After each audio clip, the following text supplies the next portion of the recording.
உங்களோட 30 second intro video உங்களோட audition சான்ஸை டிசைட் பண்ணிடும். ஒரு ப்ராப்பரான இன்ட்ரடக்ஷன் வீடியோ எப்படி எடுக்கிறதுன்னு இந்த வீடியோல பார்க்க போறோம். First one, start with simple greetings, over emotion வேணாம். Second one, basic details like உங்க நேம், உங்க ஏஜ், உங்க ஹைட், நீங்க எந்த லொகேஷன்ல இருக்கீங்க, உங்களுக்கு எவ்வளவு லாங்குவேஜ் தெரியும்னு. Third one, experience.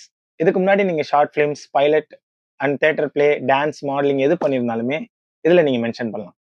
நீங்க பிகினரா இருந்தீங்கன்னா ஃபேக் எக்ஸ்பீரியன்ஸை சொல்லாதீங்க. For example, I am a beginner actor and currently I am actively practicing acting. That's enough. Fourth one, profile turn. Slow and natural moment ஓட உங்களோட straight look, உங்க left and right look காட்ட போறீங்க. Fifth one, end confidently. For example, thank you for your opportunity and I hope we will work on this project. இந்த மாதிரி நார்மலா பேசிக்கா உங்களோட செல்ஃப் இன்ட்ரோ இருந்தாலே போதும். செல்ஃப் டைப் வீடியோ செட்டப் எப்படி எடுக்கணும்னு பார்க்கணும்னா இதுக்கு முன்னாடி என்னோட ப்ரொஃபைல போஸ்ட் பண்ணியிருக்கேன், நீங்க போய் செக் அவுட் பண்ணுங்க. இன்ட்ரோடக்ஷன் வீடியோ ஷார்ட்டா இருக்கலாம், ஆனா அதோட இம்பாக்ட் ஸ்ட்ராங்கா இருக்கணும். Until then, learn together, grow together. Bye.